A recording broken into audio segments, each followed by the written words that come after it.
নির্বাচনী প্রতিশ্রুতি এবং জুলাই সনদ বাস্তবায়নে জেলা প্রশাসকদের তৎপর হওয়ার নির্দেশ প্রধানমন্ত্রীর। জনপ্রশাসনে বদলি, পদোন্নতি মেধা এবং দক্ষতার ভিত্তিতে। পেশাদারিত্বের সঙ্গে আপোষ করলে নিরপেক্ষতার উপরে একটা নেতিবাচক প্রভাব ফেলে। সুতরাং জনপ্রশাসনে কর্মকর্তাদের সব পদেই কাজ করার মানসিকতা থাকা জরুরি। রাজনৈতিক বিবেচনায় নয়, পরীক্ষার মাধ্যমে জিপি পিপি নিয়োগের প্রস্তাব ভেবে দেখা হচ্ছে। ডিসি সম্মেলনে আইনমন্ত্রী টিকা কার্যক্রমে সহায়তা চাইলেন স্বাস্থ্যমন্ত্রী। ক্ষমতার মোহে সংস্কার থেকে সরে দাঁড়াচ্ছে বিএনপি। এনসিপির কনভেনশনে অভিযোগ, গণভোট আর জুলাই সনদের পার্থক্য দেখিয়ে ছড়ানো হচ্ছে বিভ্রান্তি। তারা এসে গণতান্ত্রিক রাষ্ট্র বিনির্মাণের যে স্বপ্ন, যে আকাঙ্ক্ষা, যে প্রতিশ্রুতি, এই সব কিছুর সাথেই তারা আবার প্রতারণা করছে। গণভোট আর জুলাই সনদকে তারা পার্থক্য করে জনগণের মধ্যে বিভ্রান্তি তৈরি করেছে। আমি যে কর্তব্যভার গ্রহণ করিতে যাইতেছি বিশ্বস্ততার সহিত পালন করিব। শপথ নিলেন সংরক্ষিত আসনের ৪৯ এমপি। নারীর ক্ষমতায়নে এগিয়ে যাবে দেশ, প্রত্যাশা চিফ হুইপের। বললেন সংসদীয় আসন নির্দিষ্ট না থাকলেও সমস্যা হবে না।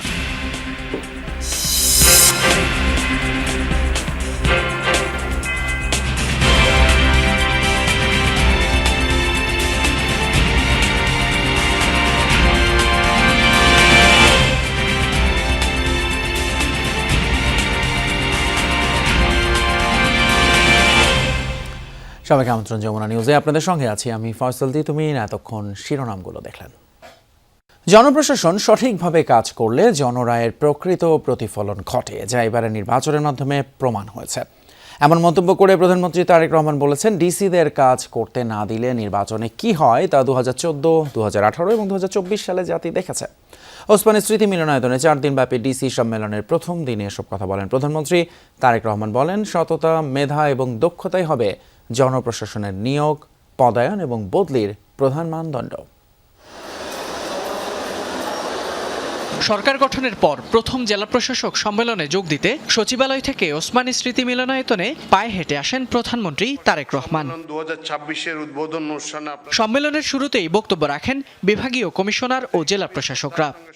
মাননীয় প্রধানমন্ত্রী, আপনার সুযোগ্য নির্দেশনায় মাঠ প্রশাসন নিরলসভাবে কাজ করে যাচ্ছে। আপনার মতো আমরাও বিশ্বাস করি, দেশ বিনির্মাণের যে সুযোগ তরুণরা তৈরি করেছে তা ব্যর্থ হতে দেওয়া যাবে না। ফ্যামিলি কার্ডের মতোই সরকারের প্রবর্তিত কৃষি কার্ড, ক্রীড়া কার্ড, হেলথ কার্ড, ইমাম, মুয়াজ্জিন, পুরোহিত, সেবায়েতগণের জন্য ভাতার ব্যবস্থা সমাজে ইতিবাচক প্রভাব ফেলেছে। আপনার মূল্যবান নির্দেশনা আমাদের পেশাগত দায়িত্ব পালনের পথকে আরও অর্থবহ, ফলপ্রসূ ও দেশপ্রেমে উজ্জীবিত করবে। প্রধান অতিথির বক্তব্যে প্রশাসনের দায়িত্বশীলতা, সততা ও দক্ষতার উপর গুরুত্ব আরোপ করেন সরকার প্রধান।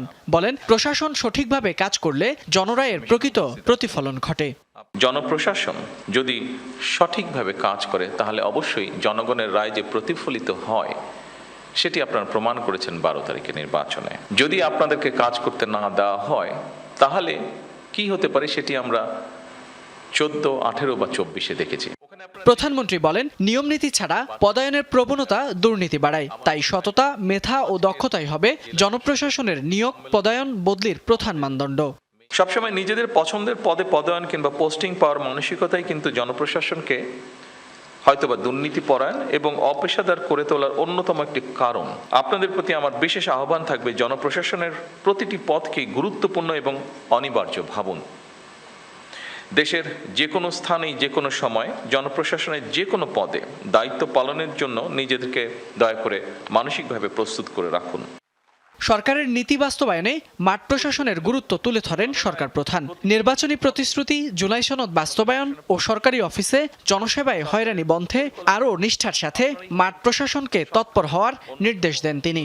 নির্বাচনী ইশতেহার এবং জনগণের সামনে স্বাক্ষরিত যে জুলাই সনদ, আমরা সেই সকল কিছুর অর্থাৎ আমাদের ম্যানিফেস্টো এবং জুলাই সনদ, এটার প্রতিটি দফা, প্রতিটি অঙ্গীকার পর্যায়ক্রমে আমরা বাস্তবায়ন করতে চাই।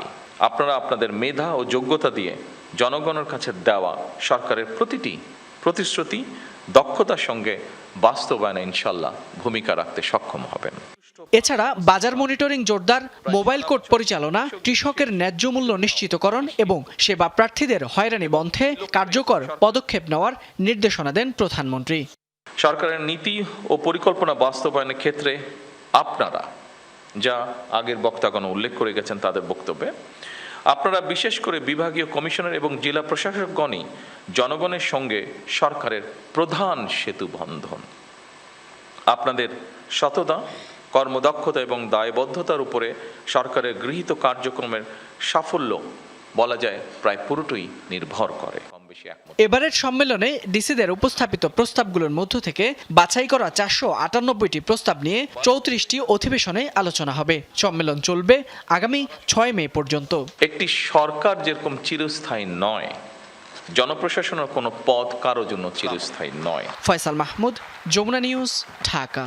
ডিসিদের প্রস্তাব অনুযায়ী প্রতিযোগিতামূলক পরীক্ষার মাধ্যমে জেলা আইন কর্মকর্তা বা জিপি/পিপিদের নিয়োগের কথা ভাবছে সরকার। এই কথা জানিয়ে আইনমন্ত্রী সাব রেজিস্ট্রারদের কোনো দুর্নীতি, অনিয়ম পেলে মন্ত্রণালয়ে জানাতে নির্দেশ দিয়েছেন জেলা প্রশাসকদের। অন্যদিকে শিক্ষামন্ত্রী এসএসসি এবং এইচএসসি পরীক্ষা নির্ধারিত শিক্ষাবর্ষের মধ্যে দেওয়ার নির্দেশনা দেন। জানান কওমি মাদ্রাসার শিক্ষার্থীদের সমমানের ডিগ্রি দেওয়ার দাবি পূরণ করা হবে। আর স্বাস্থ্যমন্ত্রী জানিয়েছেন 3 থেকে 4 দিনের মধ্যে হামের টিকা দেওয়া শেষ হবে। টিকা কার্যক্রম তদারকিতে ডিসিদের সহযোগিতা চান মন্ত্রণালয় থেকে। জেলা প্রশাসক সম্মেলনের প্রথম দিনে মন্ত্রণালয় ভিত্তিক অধিবেশনে ডিসিদের পৃথক বৈঠক হয় স্বাস্থ্য, শিক্ষা ও আইন মন্ত্রণালয়ের সাথে। এর আগে প্রধানমন্ত্রীর কার্যালয় ও এর আওতায় থাকা সংস্থার সাথে বৈঠকে বসেন তারা। সেখানে খাল খনন কর্মসূচি মেশিন নির্ভর না করে গুরুত্ব দেয়া হয় শিক্ষার্থী ও বেকার তরুণদের অংশগ্রহণের উপর।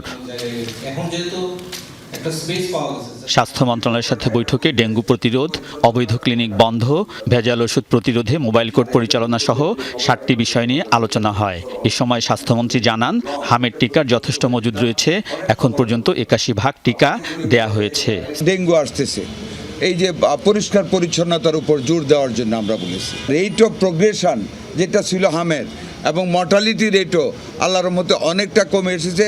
আমরা আর 2-4 দিনের ভিতরে 100% টার্গেট আমরা কভার করে ফেলবো হামের টিকার ব্যাপারে। আমাদের কোনো রকম স্টক ঘাটতি নেই। প্রত্যেকটা ক্যাম্পের প্রতি যেন ওনারা দৃষ্টি রাখেন, এই ব্যাপারে আমরা সহযোগিতা চেয়েছি।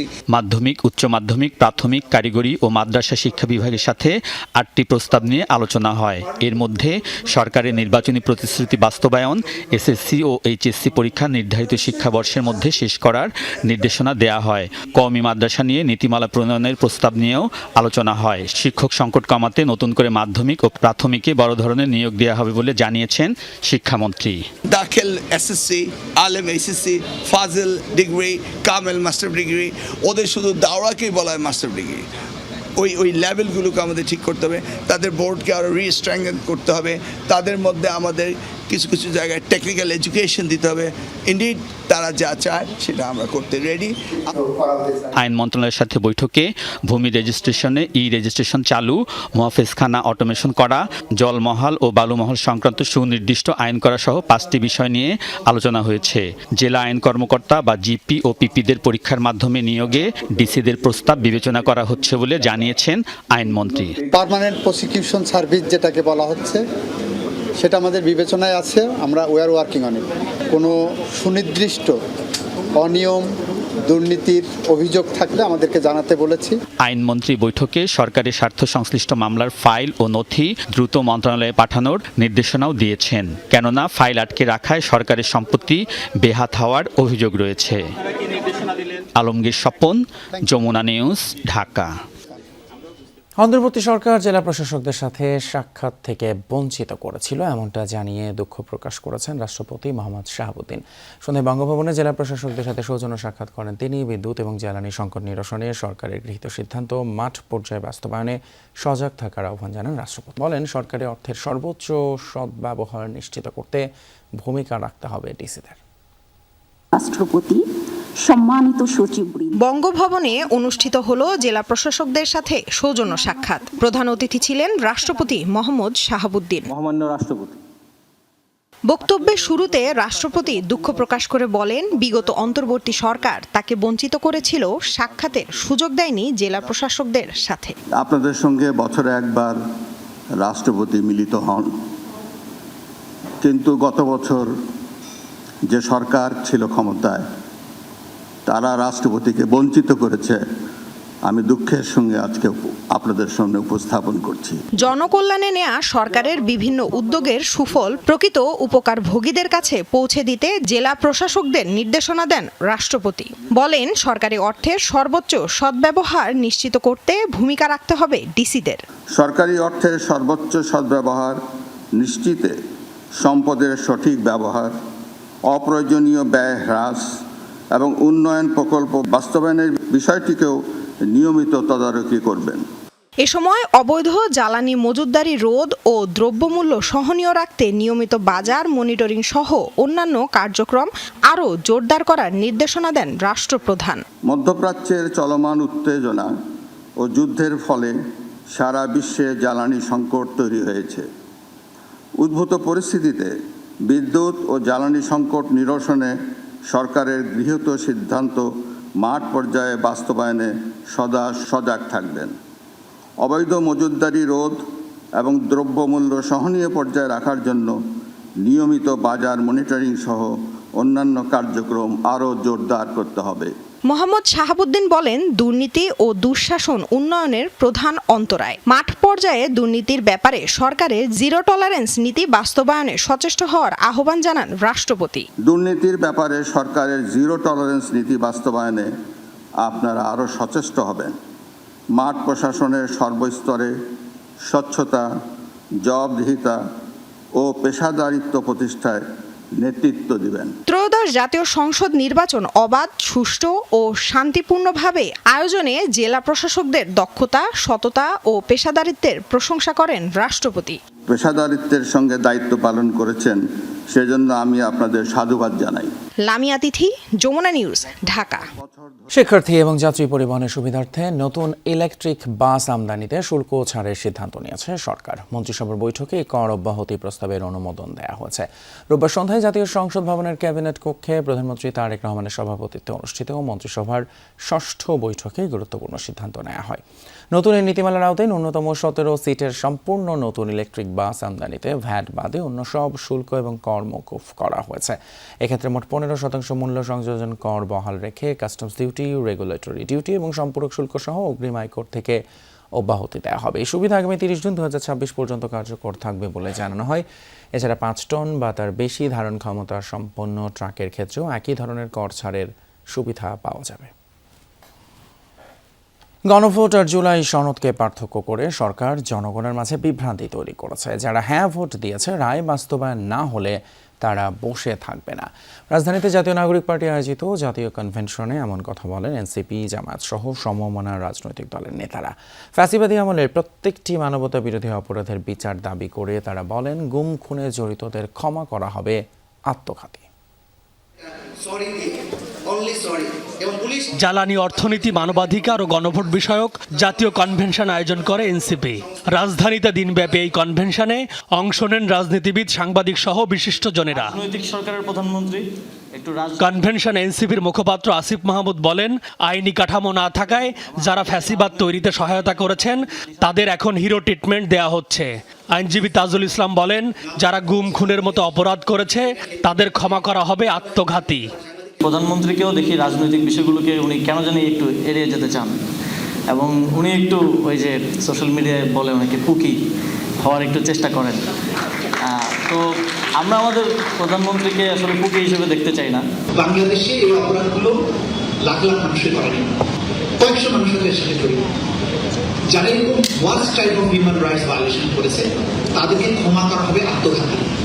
বাংলাদেশ খেলাফত মজলিসের আমির মামুনুল হক বলেন, সংস্কার নয়, নির্বাচন আদায়ই ছিল বিএনপির মূল উদ্দেশ্য। আর এবি পার্টির নেতা মুজিবুর রহমান মঞ্জু শিক্ষা প্রতিষ্ঠানে অব্যবস্থাপনায় সন্ত্রাস ছড়িয়ে পড়ার শঙ্কা জানান। আরও অন্তত 8-10 মাস পেরোলে মানুষ হিসাব করবে। প্রথমে হিসাব করবে যে ডক্টর ইউনূসের রেজিমের সাথে বিএনপির রেজিমের পার্থক্য কী। এরপরে হিসাব করবে শেখ হাসিনার রেজিমের সাথে এই বিএনপির রেজিমের পার্থক্য কি। আমাদের তো শুধু ইচ্ছা ছিল যে কোনোভাবে নির্বাচন করে ক্ষমতায় যাওয়া। এই কথা যদি একটা শাসক মহলের প্রতিনিধিত্বশীল ব্যক্তিরা বলতে পারে, তো আমার কাছে তো আমার মনে হয় যে আকাশ ভেঙে পড়ার মতো। জামায়াতে ইসলামীর সেক্রেটারি মিয়া গোলাম পরোয়ার বলেন, নিজের ভোটের বিরুদ্ধে নিজে দাঁড়ানোই হলো অন্তহীন প্রতারণা। আর এনসিপির আহ্বায়ক নাহিদ ইসলাম মনে করিয়ে দেন, গণতন্ত্র হোঁচট খেলে জনগণকে বারবার রাস্তায় নামতে হবে।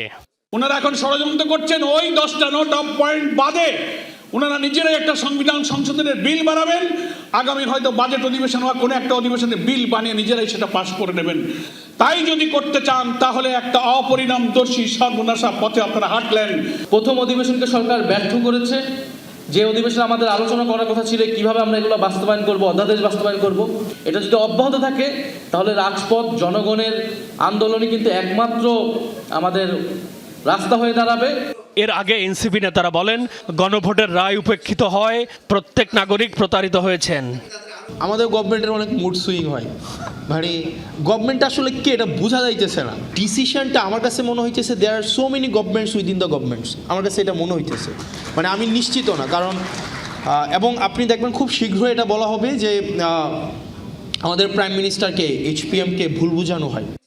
বিএনপির সংস্কার থেকে সরে গেলে যারা গণভোট দিয়েছেন তাদের নিয়ে রাজপথে আন্দোলনের হুঁশিয়ারি দেন রাজনৈতিক দলের নেতারা। এম.এ. আজিজ, যমুনা নিউজ, ঢাকা। শাপলা চত্বর হত্যাকাণ্ডে শুধুমাত্র ঢাকাতেই অন্তত 32 জন নিহতের প্রমাণ পেয়েছে ট্রাইব্যুনালের তদন্ত সংস্থা। হত্যাকাণ্ডের আর্থিক সহযোগীদেরও আসামি করা হচ্ছে জানালেন চিফ প্রসিকিউটর। সমাবেশ ঘিরে সারা দেশে চলা হত্যার বিচারও করবে ট্রাইব্যুনাল। তদন্তেও শেষ হয়েছে 90%। আসামি তৎকালীন সরকার প্রধান সহ আইনশৃঙ্খলা বাহিনীর শীর্ষ কর্তারা। চিফ প্রসিকিউটর জানান, নিহতদের সংখ্যা নিয়ে ধোঁয়াশা কাটতে যাচ্ছে। শাপলা চত্বর হত্যাকাণ্ডে শুধুমাত্র ঢাকাতেই অন্তত 32 জন হত্যার প্রমাণ মিলেছে। সব মিলিয়ে মৃতের সংখ্যা জানা যাবে তদন্ত শেষে। আগামী 7 জুনের মধ্যে মামলার তদন্ত প্রতিবেদন দাখিল করতে চায় প্রসিকিউশন। এই মামলায় সাবেক প্রধানমন্ত্রী শেখ হাসিনা, সাবেক স্বরাষ্ট্রমন্ত্রী মহিউদ্দিন খান আলমগীর এবং পুলিশের বেশ কয়েকজন সাবেক কর্মকর্তা অভিযুক্ত। সব মিলিয়ে এই মামলায় আসামি 25 জনেরও বেশি।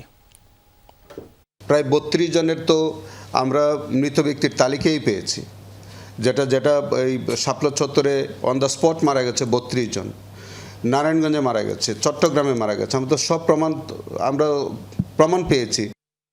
ত্রয়োদশ জাতীয় সংসদের সংরক্ষিত নারী আসনে নবনির্বাচিত 49 জন সংসদ সদস্য শপথ নিয়েছেন। স্পিকার হাফিজউদ্দিন আহমদ তাদের শপথ বাক্য পাঠ করান। নবনির্বাচিত সংসদ সদস্যদের স্বাগত জানান প্রধানমন্ত্রী তারেক রহমান। নতুন এমপিরা বলেন, শুধু নারীর ক্ষমতার নয়, সংসদকে জবাবদিহিতার কেন্দ্রে পরিণত করতে চান তারা। আমি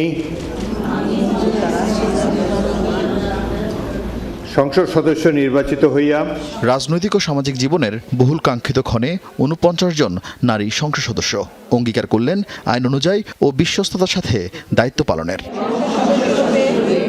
30 এপ্রিল ত্রয়োদশ জাতীয় সংসদের সংরক্ষিত নারী আসনে বিনা প্রতিদ্বন্দ্বিতায় নির্বাচিত 49 জন সংসদ সদস্যের নাম ঘোষণা করে গেজেট প্রকাশ করে নির্বাচন কমিশন, যার মধ্যে 36 জন বিএনপি জোটের, জামাত জোটের 12 আর স্বতন্ত্র জোট থেকে এসেছেন 1 জন।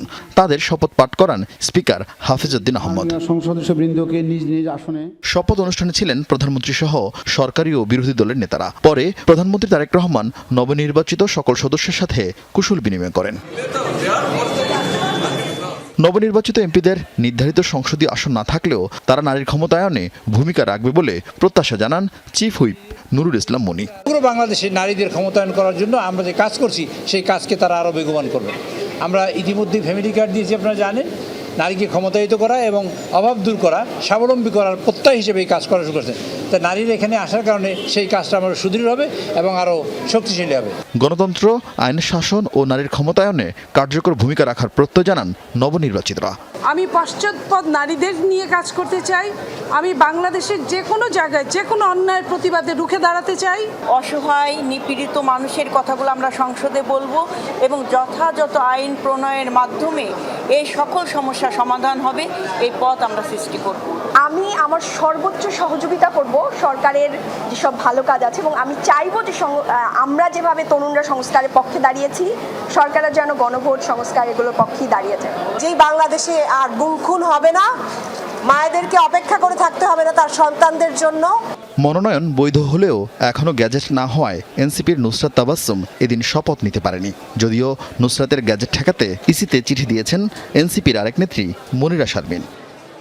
আরেফিন শাকিল, যমুনা নিউজ, ঢাকা। দর্শক, এই ছিল যমুনা নিউজে এখনকার মতো। এতক্ষণ সাথে থাকার জন্য ধন্যবাদ আপনাদের।